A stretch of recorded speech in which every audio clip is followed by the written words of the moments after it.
I'm on a newly listed brokerage boat. This is a 2017 310 SLX. This boat was bought new at our store at Lake Hopatcong.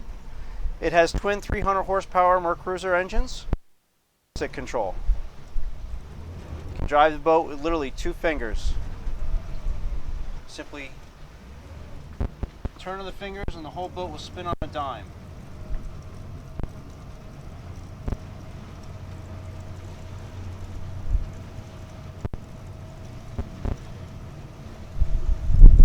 You can see it has the hard fiberglass tower.